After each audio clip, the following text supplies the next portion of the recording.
Cool. All right, so let's talk about these things. Let's start with abstraction. Dominic, say some words. So abstraction is, I'm going back to my Google search. That's what Google's for. This one made sense to us. It's trying to minimize the information so the developer can concentrate on a few things at a time. Yeah, cool. Yeah, that's a good summary of it. Like things about abstraction in particular I kind of want to note are like the idea is that what we do is that we hide complexity in code. So we're looking for simple verbs and methods, right? I think a good example of this in code you've written / are writing is that in your Black Thursday projects, how many times are y'all calculating standard deviation? If I recall correctly, at least 3 times. So like a good example of abstraction would be like, hey, why don't we make a method called standard deviation that takes the arguments, like whatever data sets you need to pass in there. And this way you only have to actually write the code for standard deviation once, right? And another like, that's like in general, like that's kind of what abstraction is, but we also can also describe it as that what we're doing is we're hiding complexity from users. Back before the pandemic, I would like use Uber and Lyft. And the idea here is that this this rideshare application on your phone or whatever would hide complexity from you. The idea is that do you have to go find an empty car when you're using this app? No, the app does that for you. Do you have to figure out how much it's going to cost? Like, no, the app does that for you. It's like all you do is you hit a button and a car shows up wherever you are. All the steps underneath that it does is hidden away from the user. I think the example I keep going back to about this is the idea that we want to kind of like standardize our interfaces. Who here has a car? Jake, what kind of car do you have? If you don't mind sharing. It's a 2003 Subaru Outback with about 175,000 miles on it. Really, that is a lot of miles, right? Yeah. So, and here's the thing: is that the idea is that, let's say I were to give you,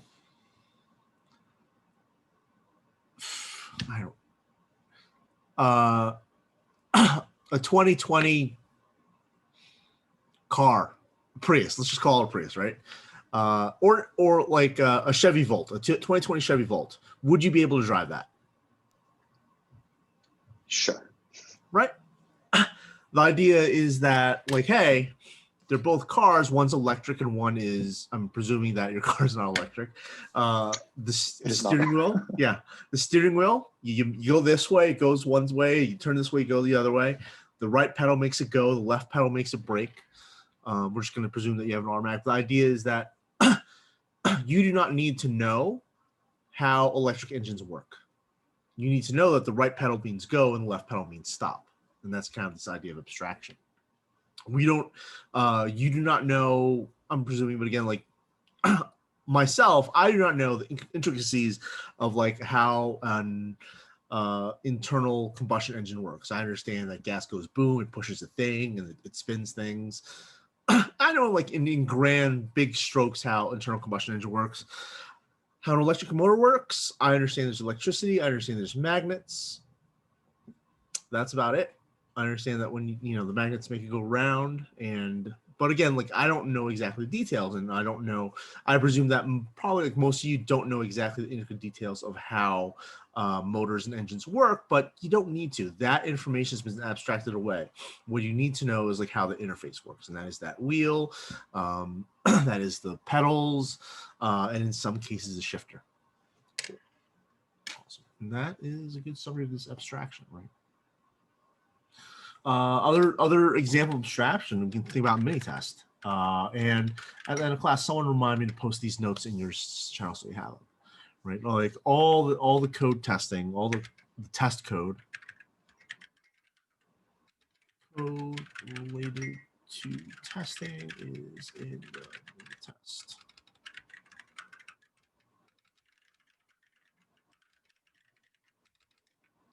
Separate from our own code, right?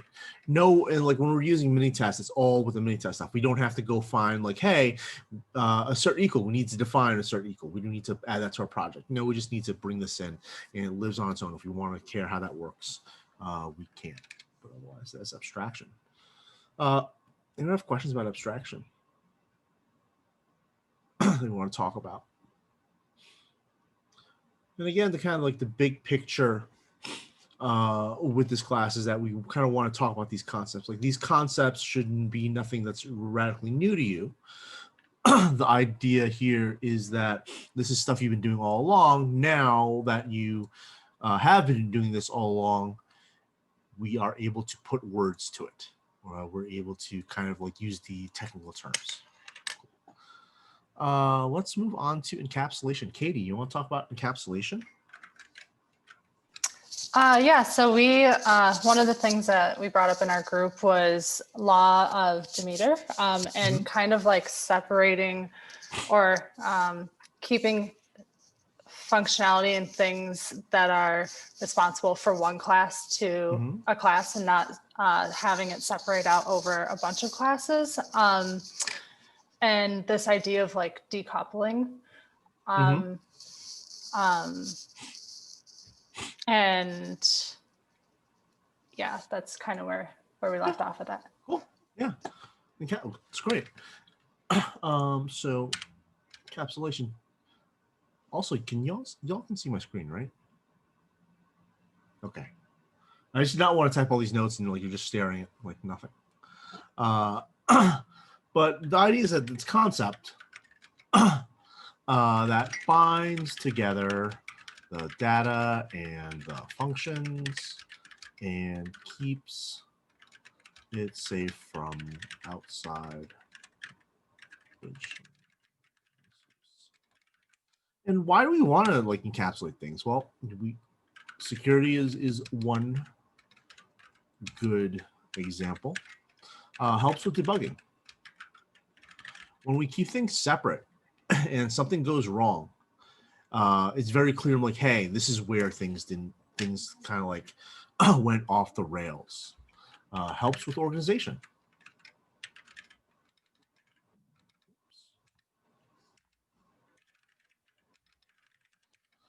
Think about your Black Thursday project. At this point, you should have a substantial amount of code written. How fun would that be to navigate if it was all in one file? Like that would be at best irritating. Trying to scroll through up and down. That's kind of like we'll kind of keep things separately, and we keep things simple. Fantastic. Good example of encapsulation. Classes, right? We organize our code using classes. Classes are a tool we use in order to kind of like mimic real life things. An example of this on a small scale example of encapsulation is when we pull things out into methods. The thing is that these kind of ideas can also kind of fit together, because like when we're also abstracting, one thing we could use encapsulate is like to use that example of the the standard deviation method. Pulling that out into its own method is encapsulating that code, but also abstracting out of it. Fantastic. All right, it's 9:27. Let's take a 5-minute break. Let's be back at 9:33, and we'll talk about inheritance and polymorphism. Let's be back at 9:33.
All right.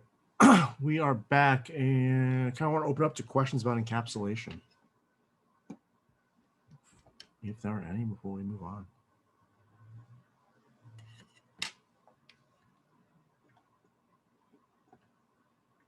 Cool. The most irritating thing about Zoom is there's so many windows and I can't ever find my own notes. You know, like where did I put the thing? I'm also a person that has 10 million browser windows, so that doesn't help at all. And that I should just call it window bankruptcy and just close everything every morning. That's just also terrifying. Okay, cool. All right. Adam, can we talk about inheritance? Yeah.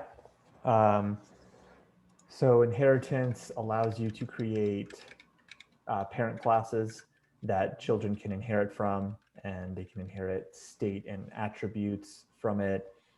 And this allows you to follow the principle of do not repeat yourself by having the code somewhere else, but then also builds in flexibility into the system so that if you want to change something in the program and you can do it through the parent class that all the children are inheriting from, you can just change it there rather than having to go through however many children there are, change everything individually.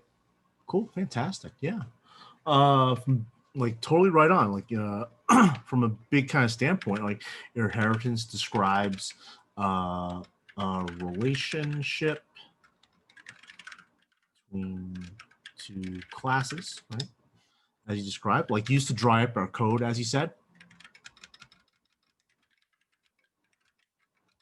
And I think that one of the big kind of advantages of that, of drawing up our code in such a fashion, is that if we need to make some kind of change, we only make it in one place as opposed to however many things. I think it's important to remember that inheritance describes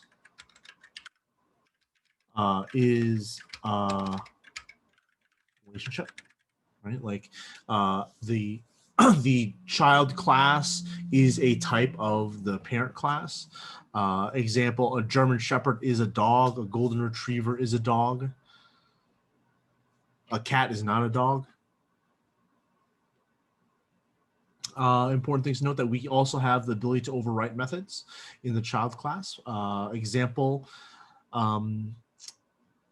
some dogs do not have hair, which is weird, but exists as a thing.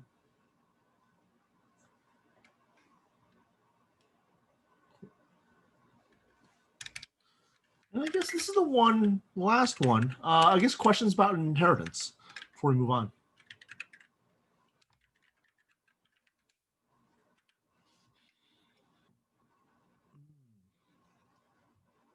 This last one, polymorphism.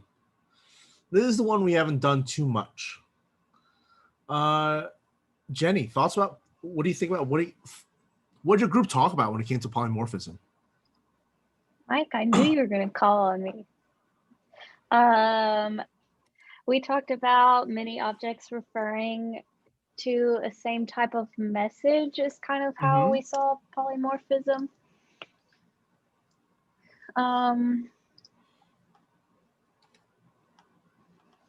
Yeah, we didn't talk about it too much.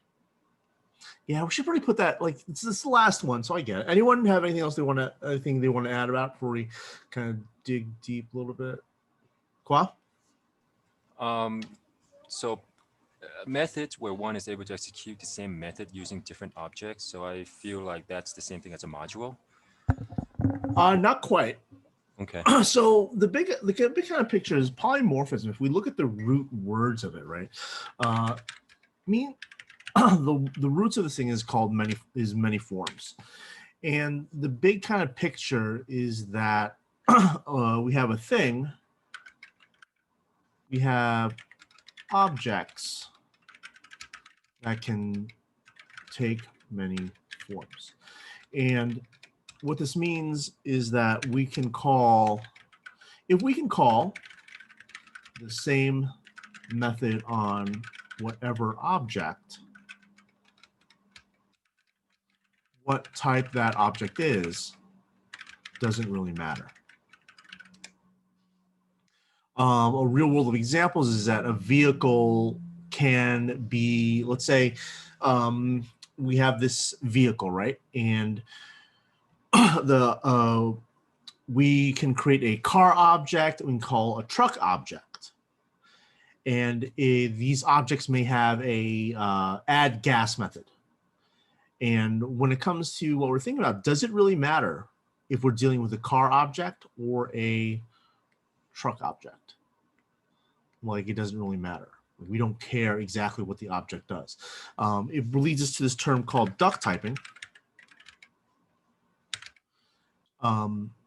where if, and it's called duct typing, is that saying if it looks like a duck and it quacks like a duck and it walks like a duck, does it really matter if it's a duck or not? And in programming, the answer to that question is no, it really doesn't matter. And as we kind of get further, as you get program like a little more comfortable and a little more experience in programming, you'll see that like right now in your tests, you will test that an object is a certain type, right? Like you know, that the class exists, but like I feel that that's kind of like a unnecessary test, right? Like if you're writing good tests and your methods are returning exactly what you expected to return, does it matter what type that object is? It really doesn't. It sounds like a duck, walks like a duck, quacks.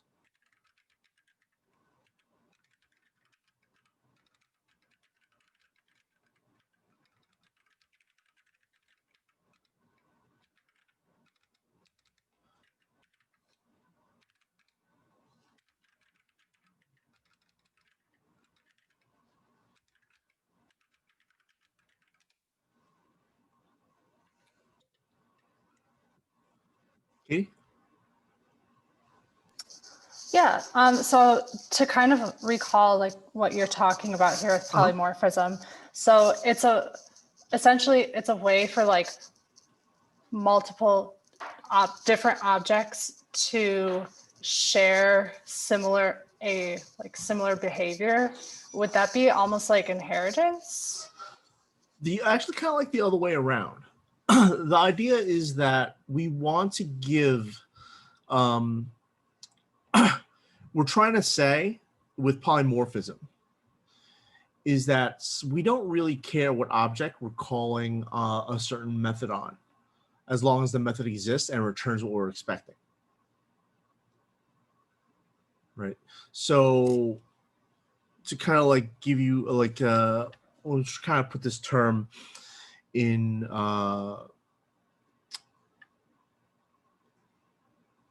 let me kind of put this in the context of your Black Thursday project, right?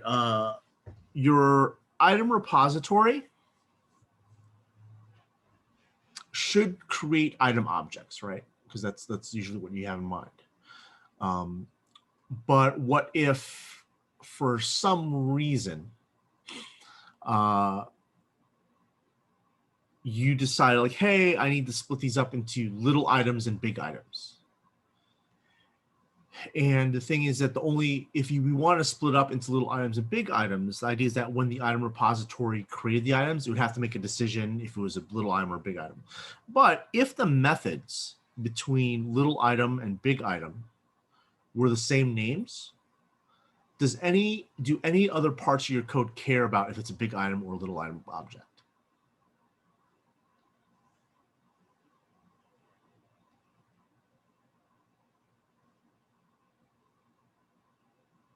Like it shouldn't.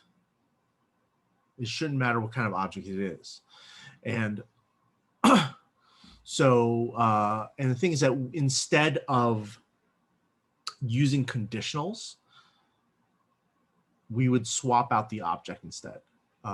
If you looked at your Ruby X, your mythical creatures, one of the questions, one of the challenges is that, like, can you do this mythical creatures thing without using conditional statements? And polymorphism is the tool to do it without conditional statements.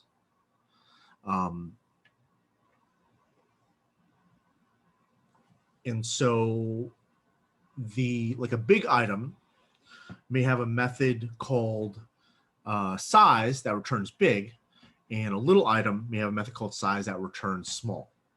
But the thing is that the size method remains the same, and what you get back depends on the kind of object it is.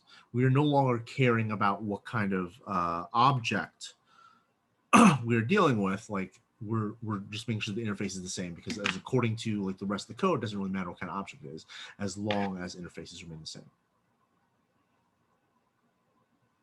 Cool. Ben? Yeah, I just wanted to kind of maybe see if what I was thinking about is polymorphism or more in the realm of inheritance of, you have, let's say dog grandparent class, and then you have, dog and corgi, or like you have dog and then, corgi is a dog, which is, or a corgi, and then you have, a specific breed of corgi. That specific breed of corgi would pass, instance tests for corgi and dog. Is that also falling into polymorphism, or is that more inheritance? It is not. That is just inheritance. Polymorphism does not is a completely separate like idea from inheritance. Okay. Polymorphism is this big idea is that what objects. The idea is that what object something is doesn't matter as long as interfaces, the methods that we create are identical. Right. Okay. Genevieve? So would this kind of fall into the realm of like override when we have inheritance and we have a class like we did in the example of, let's say, a car or an airplane starting, and we can say that we inherit it from an engine class, the start method, but we can create a different start method within an object of car and make that behave different? A little bit, yeah, right? Because the idea is that they're still going to have the same method name. This does different things based on what object it is. If you would like to go like way deep on this, I was just looking up state machines. This will be a good state machines is an interesting topic. Jeff usually lectures about it every like half year or so. So like one of the special time where Jeff will be on should be on inheritance. I think that also one of them is recorded, so you can check the YouTube channel. It's a super interesting topic that we can that it's kind of interesting to dig into. It's polymorphism as it gets complex. I think that we kind of want to steer away from it, because it is very easy to paint yourself into a corner using it. But there are certain use cases where it's kind of awesome. Open up to questions in general about these 4 pillars of object-oriented programming.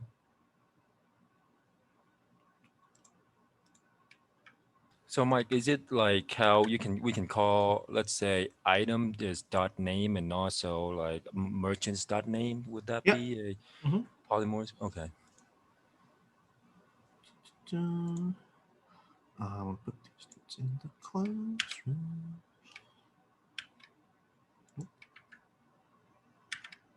Just trying to put these notes in your channel. Karen? For encapsulation, would an adder reader be a good example of encapsulation? Since it's In what terms? Since it's like a wrapper method for the instance variable? I wouldn't consider that encapsulation, because like I would say adder reader is just is kind of like a shortcut. So like what I would call syntactic sugar. Okay, so is the instance variable like encapsulation? How? Like how? I guess because it's just like it's a method, and it's that's it. That's all I got. Yeah, I would say that like the idea of encapsulation is that like we have this attribute that belongs to a class, and it is encapsulation, the fact that like this instance variable contains information that is only available to an instance of that class. I would say it is an example of encapsulation in that regard. Okay. Thanks.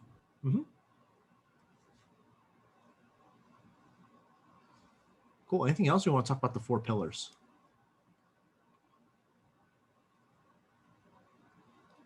Awesome. Cool. Let's take 5 and we'll roll right into, what is the next on the calendar? Yeah. I gave you 2. Oh man. Yeah. So this next part will not need all 2 hours. I don't know why I made 2 hours. But essentially what we're going to do next is that we're going to line up everything that's going to happen in the last 2 weeks of this module and kind of like open up to questions about promotion of module 2. So let's come back at 9:55 and we'll start that discussion.